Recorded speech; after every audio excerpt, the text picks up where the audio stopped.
DElEd second year के सभी students का हमारे इस चैनल पर स्वागत, अभिनंदन। जय श्री कृष्णा। चतुर्थ प्रश्न पत्र हिंदी भाषा शिक्षण और प्रवीणता अपन पढ़ रहे हैं। इसकी इकाई 7 जो अपने बाकी रह गई थी मूल्यांकन, बाकी सभी 6 यूनिट के 6 इकाई के जो शॉर्ट वीडियो इम्पोर्टेंट क्वेश्चन का सीरीज हमारे इस चैनल पर उपलब्ध है। आप प्लेलिस्ट में जाकर देख लीजिएगा। तो आज इस क्लास में अपन पढ़ने जा रहे हैं इकाई 7 चौथा पेपर डीएलएड सेकेंड ईयर और इकाई 7 का नाम मूल्यांकन। क्वेश्चन नंबर 1, मूल्यांकन किसे कहते हैं? वैसे तो अपन फर्स्ट ईयर में पढ़ चुके हैं मूल्यांकन के बारे में। मूल्यांकन जब तक नहीं होगा किसी बालक का तब तक उसको ये पता नहीं चलेगा कि मैंने क्या कुछ सीखा है। साथ ही अध्यापक को भी ये पता नहीं चलेगा कि मैंने जो उस बालक को सिखाया है वो उस बालक ने कहाँ तक उसको एक्सेप्ट किया, समझा है। यानी मूल्यांकन एक बहुत ही ज़रूरी प्रक्रिया है। मूल्यांकन जिसका अर्थ यूँ देखें तो शाब्दिक अर्थ मूल्य आंकना। हिंदी शिक्षण में मूल्यांकन से तात्पर्य है इस बात की जांच करना कि शिक्षण के परिणाम स्वरूप छात्रों के व्यवहार में क्या परिवर्तन हुआ। यानी कि शिक्षक जो चाह रहा था व्यवहारगत परिवर्तन वो हुआ कि नहीं हुआ है, उसकी जांच करना मूल्यांकन है। सीसी रोस के अनुसार मूल्यांकन का प्रयोग बच्चे के महत्व, संपूर्ण व्यक्तित्व अथवा शिक्षा की समूची स्थितियों की जांच प्रक्रिया के लिए किया जाता है। सीसी रोस महोदय ने बताया कि मूल्यांकन का प्रयोग बालक के संपूर्ण व्यक्तित्व की अथवा शिक्षा की समूची स्थितियों की जांच की प्रक्रिया के लिए किया जाता है कि बालक ने क्या सीखा है, उसका व्यक्तित्व कैसा है। चलिए दूसरा क्वेश्चन, सतत मूल्यांकन के उपकरण और तरीके बताइए। सतत मूल्यांकन कंटिन्यूअस इवोल्यूशन उपकरण है, प्रश्न है, अवलोकन द्वारा है, प्रश्न पूछ के, जैसे एक पैराग्राफ पढ़ाया उसके प्रश्न पूछ लिए बालक से, दूसरे दिन टेस्ट ले लिया। अवलोकन करना, परीक्षण करना, संचित अभिलेख, एक उनके पोर्टफोलियो रखना, संचित अभिलेख रखना, ये सब उपकरण है सतत मूल्यांकन की। तरीके क्या हैं? एग्ज़ाम बेस्ड परीक्षा हो सकता है, दत्त कार्य, कोई भी कार्य दे सकते हैं, कोई भी प्रतियोगिता करा करके समूह चर्चा गतिविधियों से, ये तरीके हैं सतत मूल्यांकन के। तीसरा है अच्छे मूल्यांकन की प्रमुख विशेषता। देखो मूल्यांकन पे एक प्रश्न आना तय है क्योंकि अपना यूनिट है मूल्यांकन, उसका नाम है, तो मूल्यांकन किसे कहते हैं? अच्छे मूल्यांकन की प्रमुख विशेषताएं क्या होती है? अच्छा मूल्यांकन कौन सा होता है? देखो नंबर 1 यथार्थता होती है। बिना यथार्थता के वो अच्छा मूल्यांकन नहीं हो सकता। अच्छा मूल्यांकन उसे कह सकते हैं शिक्षण के माध्यम से विद्यार्थियों को जो सिखाया गया है मूल्यांकन उसी पर आधारित होना चाहिए। ऐसा नहीं कि हमने उस बालक को पाठ तो पढ़ाया ही नहीं और उसका टेस्ट लेना शुरू कर रहे हैं, उसका मूल्यांकन कर रहे हैं, यानी वो यथार्थ नहीं है। यथार्थता होनी चाहिए उसमें। नंबर 2 विश्वसनीयता होनी चाहिए। विश्वसनीय होना चाहिए, यानी कि मूल्यांकन में विश्वसनीयता अत्यंत आवश्यक है। प्राप्तांकों में भी असमानता नहीं होनी चाहिए।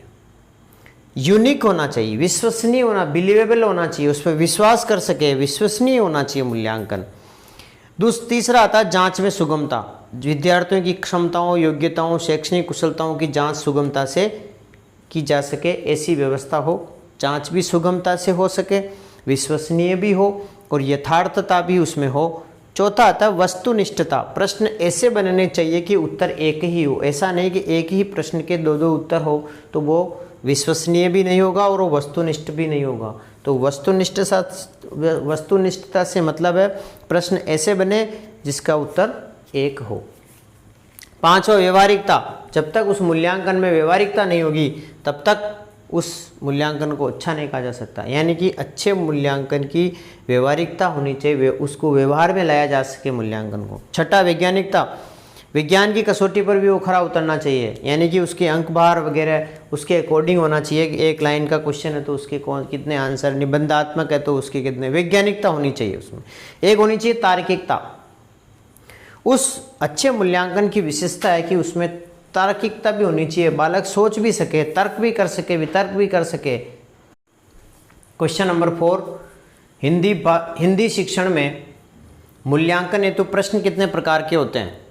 हिंदी भाषा शिक्षण में यदि मूल्यांकन करना है बालक का तो कितने प्रकार के प्रश्न होंगे? देखो 3 प्रकार के होते हैं, वस्तुनिष्ठ, लघुत्तरात्मक और निबंधात्मक।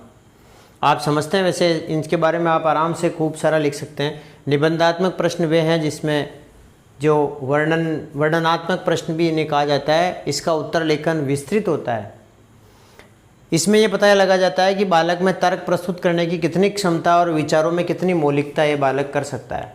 यानी कि निबंधात्मक जो प्रश्न होता है वो बालक को बड़ा चढ़ा के लिखता है बालक, और अपने जो विचार हैं उस सब्जेक्ट के प्रति, उस चीज़ के प्रति, वो उसमें निबंधात्मक प्रश्न में वो लिख सकता है। जैसे हम कहते हैं कि गांधी जी के सत्य के प्रयोग के बारे में आप लिखिए विस्तार से, तो वो उसमें कुछ अपने मन से भी ऐड कर सकता है कि ऐसे ऐसे कहा था, ये ऐसे हुआ था। यानी कि बालक की तर्क प्रस्तुत करने की क्षमता का उसमें हम बोध कर सकते हैं, पता लगा सकते हैं। दूसरा होता है लघुत्तरात्मक, यानी प्रश्न का उत्तर कुछ शब्दों से लेकर कभी कभी 10-15 पंक्तियों तक उत्तर सीमा निर्धारित की जाती है, तो लघुत्तरात्मक प्रश्न होता है। तीसरा होता है वस्तुनिष्ठ प्रश्न।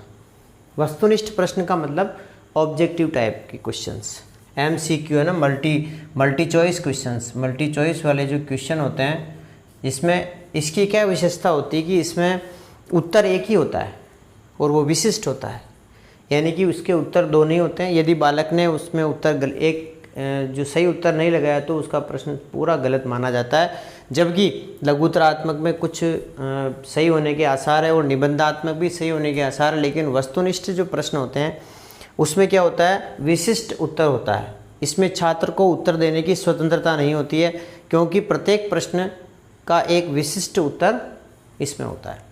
चलिए 5वां क्वेश्चन इम्पोर्टेंट है, इसको लगा लेना आप आराम से। सतत एवं व्यापक मूल्यांकन से आप क्या समझते हैं? इंग्लिश में भी है ये, CCE है ना, कंटिन्यूस एंड कॉम्प्रिहेंसिव इवोल्यूशन। सतत एवं व्यापक मूल्यांकन से आप क्या समझते हैं? नाम से स्पष्ट है, सतत का मतलब साल भर चलने वाला, व्यापक का मतलब जिसमें काफ़ी कुछ हो, वो मूल्यांकन सतत एवं व्यापक मूल्यांकन कहलाता है। सतत एवं व्यापक मूल्यांकन की वह व्यवस्था है जो सीखने की प्रक्रिया में आकलन की निरंतरता बनाए रखने पर जोर देती है। यानी कि बालक का आकलन निरंतर हो, वो मूल्यांकन होता है सतत एवं व्यापक मूल्यांकन। मूल्यांकन एक सतत एवं व्यापक प्रक्रिया है जिससे विद्यार्थियों की क्षमताओं और कमियों को बार बार प्रकट करके उसमें सुधार लाने का प्रयास किया जाता है। समय समय पर आवधिक मूल्यांकन भी होता है, अवधि में, और सत्र के अंत में वार्षिक मूल्यांकन भी होता है। व्यापक मूल्यांकन इसमें उत्तम माना जाता है। इसमें रिकॉर्ड भी संदर्भित किया जाता है, पोर्टफोलियो, चेकलिस्टें, सारी चीज़ें होती हैं इसमें। सतत एवं व्यापक मूल्यांकन जिसको CCE कहते हैं, ये प्रश्न वेरी वेरी इंपॉर्टेंट है, इसको अच्छी तरीके से समझ लेना। 6ठा प्रश्न आता है, छात्र का अवलोकन कितनी तरीके से हम कर सकते हैं? किसी बालक का अवलोकन करना हो आपको तो नंबर 1 औपचारिक अवलोकन, अनौपचारिक अवलोकन, सहभागी अवलोकन, सामूहिक अवलोकन और व्यक्तिगत अवलोकन, ये विधियां हैं अवलोकन की। 7वां क्वेश्चन, मूल्यांकन की विधियां या तकनीक की विवेचना कीजिए। मूल्यांकन कैसे कैसे कर सकते हैं? देखो, निरीक्षण द्वारा कर सकते हैं हम, बालक का निरीक्षण से भी मूल्यांकन कर सकते हैं कि बालक ने किस प्रकार से जो ज्ञान अर्जित किया है उसको वो बालक अपने व्यवहार में लाया कि नहीं लाया, नंबर 1। दूसरा साक्षात्कार, उसको बालक से अपन मौखिक एग्ज़ाम लेकर के, मौखिक प्रश्न पूछ करके भी हम मूल्यांकन कर सकते हैं। तीसरा चेक लिस्ट बना करके, जिसमें चेक लिस्ट में जैसे कोई प्रश्न हाँ या ना, यस नो के जो क्वेश्चन होते हैं ना हर पार्ट के पीछे, वो चेक लिस्ट के जैसे होते हैं, उससे भी पता लगाया जा सकता है। प्रश्नावली मेथड भी है, यानी कि बालकों को प्रश्न दे करके उनसे आंसर लेना, या उसके बारे में जिस चीज़ को हम पढ़ा रहे हैं उसके बारे में प्रश्नावली तैयार करके भी हम बालक का मूल्यांकन ले सकते हैं। 5वां आता है क्रम निर्धारण। क्रम निर्धारण मान करके रेटिंग स्केल से भी एक संचित अभिलेख बना करके उस बालक की कैसे कैसे प्रोग्रेस हो रही है। सामयिक जांच पत्र से भी समय समय पर जांच पत्र देना, उस बालक की सावधिक टेस्ट लेना, मूल्यांकन करना। 8वां आता है व्यक्तिगत वृत्त अध्ययन।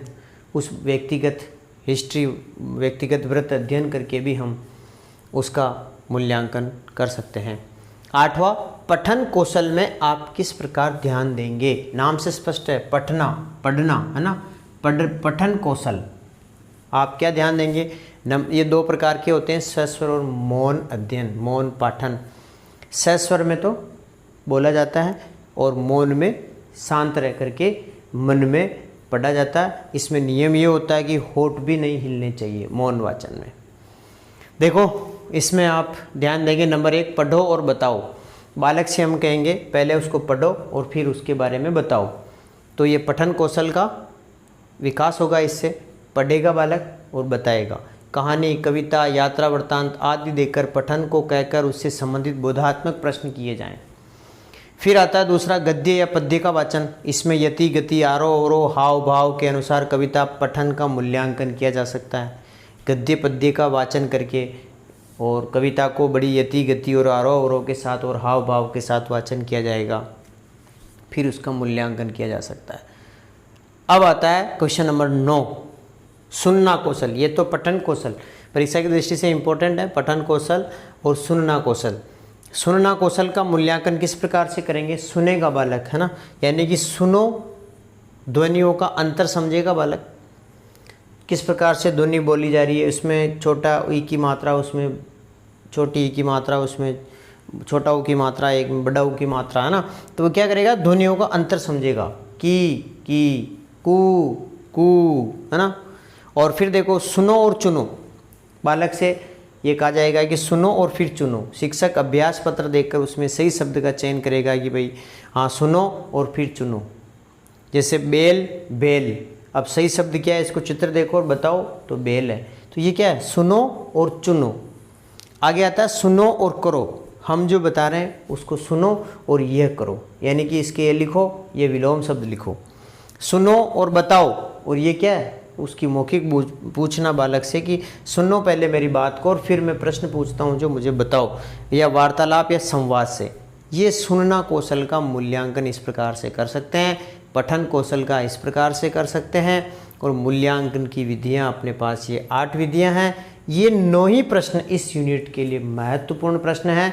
आप इनको बढ़िया अच्छी तरीके से देख लेना, समझ लेना, और यहीं पर अपनी इस यूनिट को समाप्त करते हैं और आगे फिर मिलते हैं। आपको अच्छा लगा हो कमेंट ज़रूर करना, लाइक ज़रूर करना, अपने मित्रों तक शेयर करना। आप सबको बहुत बहुत धन्यवाद। Thank you very much.